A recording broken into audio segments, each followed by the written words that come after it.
5 remédios perigosos para quem tem mais de 50 anos. Nesse vídeo eu vou te falar 5 classes, 5 tipos de medicamentos que podem ser perigosos para maiores de 50 anos. Só você vai me prometer que não vai parar de tomar um remédio só porque você viu esse vídeo. Se você tem indicação médica, você tem prescrição médica, aí é diferente. Aí você vai seguir as orientações do seu médico. O que você pode fazer é conversar com ele e ver se tem alguma outra alternativa. E se você está tomando por conta própria, aí sim, nem se fala, porque você não deve fazer isso também. E quais são esses medicamentos? O primeiro medicamento, na classe de remédio que eu vou chamar a atenção aqui, são os benzodiazepínicos. Os remédios para dormir, os famosos remédios para dormir. Então, diazepam, clonazepam, alprazolam, bromazepam. Nesse caso tem vários nomes comerciais, mas você tem que olhar a substância. Tem um nome comercial, e embaixo tem o nome do princípio ativo, da substância. Estou citando aqui somente os nomes das substâncias, então preste atenção nisso. Mas por que esses remédios são perigosos? Primeiro porque, após os 50 anos, o seu risco de queda aumenta muito. Como é um remédio sedativo, vamos supor, você tem que levantar para ir no banheiro. A chance de você cair é muito grande. E depois dessa idade, o nível de osteoporose, a frequência de osteoporose, também aumenta muito. Principalmente se você tem algum fator de risco para ter os ossos fracos, a desmineralização óssea. Então, esses medicamentos você deve evitar ao máximo. Fora o risco de queda, eles também alteram as ondas do sono e podem alterar, inclusive, a nossa memória. Então, isso é muito sério. Se você tem dificuldade para dormir, faça uma higiene do sono.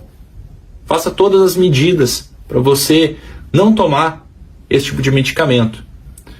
Número 2. Anti-inflamatórios não esteroidais.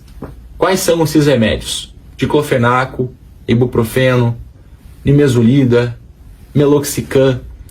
Porque esses medicamentos, principalmente depois de 5 dias, tá bom? Não é porque você tomou uma dose de diclofenaco que vai ter esse efeito, mas eles aumentam a chance de você ter um problema no estômago, uma úlcera, por exemplo. Porque na via de ação, como esses remédios atuam, eles podem prejudicar essa parte. Então, úlcera do estômago fica mais frequente se você toma de maneira contínua esses remédios anti-inflamatórios, não esteroidais. Ah, mas tem algum outro efeito? Também tem outro efeito, que é bem significativo, que ele pode aumentar a pressão. Em alguns casos, pode alterar a filtração dos rins e a pressão pode aumentar. Ou seja, ele pode causar pressão alta. Ou então pode piorar uma pressão que você já está tomando remédios, em mais de 50 anos. Muitas pessoas também tomam medicamentos para pressão. Se você tomar de maneira contínua, não precisa nem ser muito tempo, tá bem? Mais de 5 dias, esses efeitos já podem começar a acontecer. Então, aumento da pressão. E o terceiro remédio, terceiro tipo de remédio que você deve evitar, claro, sem prescrição médica, não esqueça disso. Pelo amor de Deus, não vai entender esse vídeo de maneira errada, tá bem? É os antihistamínicos de primeira geração, os antialérgicos. Muitas pessoas estão com uma alergia, às vezes tosse, que é muito frequente também. As pessoas, aí principalmente mais de 60 anos, um xaropinho para tosse.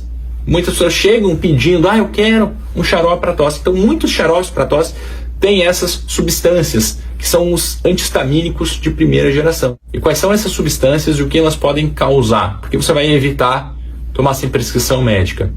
Difenidramina, clorferinamina, hidroxizine. Esses medicamentos podem causar boca seca, prisão de ventre, retenção urinária e também eles podem dar sono, o que é muito importante. Por quê? Os remédios para dormir, que eu expliquei no primeiro item, você toma quando você está deitado, você está indo dormir. Aí o perigo está quando você levanta e vai fazer alguma coisa. Esses medicamentos, muitas vezes você toma durante o dia, você toma ao acordar, você toma no período da tarde, o que é um agravante, porque aumenta mais ainda o risco de queda. Ou então você toma, vai dirigir, por exemplo, então tem que ter cuidado com isso. porque eles podem alterar essa parte e dar mais sono. Muitas pessoas também usam esse remédio para enjoo, tá bom? Então, são várias as indicações, mas você tem que saber disso, que pode dar esses sintomas, inclusive um muito importante que é o sono. Número 4, e esse está se tornando cada vez mais frequente. Mas antes de eu te falar qual é, eu vou fazer uma meta de likes para esse vídeo. Se você está gostando, vamos fazer então 10 mil likes. Porque dessa maneira, o sistema entende que o vídeo é relevante e acaba distribuindo para mais pessoas. Você conhece algum que toma esses remédios? Então, dá o curtir. Dessa maneira, mais pessoas são avisadas. Também, se inscreva no canal, clica no inscrever-se e aí ativa o sininho, clica em todas as opções, porque dessa maneira, sempre que eu postar, o YouTube vai te avisar. Ele te manda uma notificação e você segue acompanhando os vídeos novos. Aqui eu falo muito sobre diabetes, tireoide, pressão, hormônios. Se você gosta disso, então siga acompanhando. E o número 4 são os multivitamínicos ou polivitamínicos. Aqueles remédios que você toma em cápsulas ou comprimidos e vem várias vitaminas juntas. Ah, mas eu não sabia que isso era perigoso. Você também achava que era tranquilo, que era inofensivo? Então, não é bem assim. Porque quando você toma várias vitaminas que você não está precisando, muitas vezes essas vitaminas vão alterar a absorção de outros nutrientes, por exemplo. E tem um efeito muito interessante. Tem algumas substâncias, como a vitamina B7 ou biotina, que pode alterar alguns exames de sangue. Os exames da tireoide, por exemplo, o TSH e o T4 livre. Ela não causa nenhuma doença na pessoa, mas nos exames ela vai dar uma alteração, ou seja, vai gerar uma grande confusão. Como eu lido muito com a parte da tireoide, muitas e muitas vezes eu recebo pacientes com exames alterados, de TSH e T4 livre, sem sintomas, e eu começo a desconfiar, né? Os exames estão tão ruins assim, a pessoa está bem, aí começa a conversar e muitas vezes a pessoa está utilizando suplementos multivitamínicos, principalmente aqueles para cabelos e unhas que tem biotina, porque pode alterar os exames de sangue. A pessoa não tem nenhum tipo de doença, mas nos exames vem uma alteração, nos exames de TSH e T4 livre. Então tem que tomar muito cuidado. Se você utiliza esses multivitamínicos, mesmo com indicação médica, quando você vai fazer o exame, você tem que avisar. E muitas vezes o médico vai pedir para você suspender esses suplementos 3 dias antes, para não ter essa interferência. Outra coisa muito interessante que pode te ajudar, que a própria biotina e também outros multivitamínicos podem alterar os marcadores tumorais.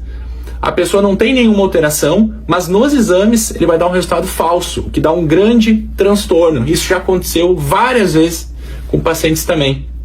Os pacientes vinham com um histórico bom, aí começaram a tomar multivitamínicos e deu essa alteração.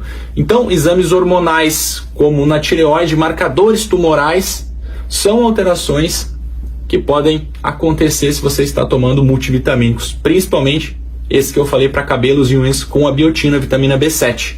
Então, preste atenção nisso. Número 5, e outro medicamento que também tem que ter muito cuidado, são com os relaxantes musculares. Muitas pessoas tomam relaxantes musculares sem indicação médica, sem prescrição, por achar também que não tem nenhum tipo de problema. E aqui eu estou falando, por exemplo, carisoprodol, ciclobenzaprina. Ué, mas por quê? Porque esses remédios também podem dar sono. Se você for dirigir, por exemplo, ou até mesmo se você estiver dentro de casa fazendo as atividades, você pode cair ou pode se acidentar. Então é muito importante você ter muito cuidado. Ah, mas eu tomo antes de dormir. Esses remédios também podem ter um efeito residual. O que é isso? No outro dia você acorda e você ainda está sonolento. Tem que ter muito cuidado com os relaxantes musculares. Também só tomar com indicação médica. Além de que esses medicamentos também podem dar boca seca, prisão de ventre, retenção urinária. E também pode ter uma alteração, essa alteração aqui é mais rara, que é uma alteração no hemograma, nas células do sangue.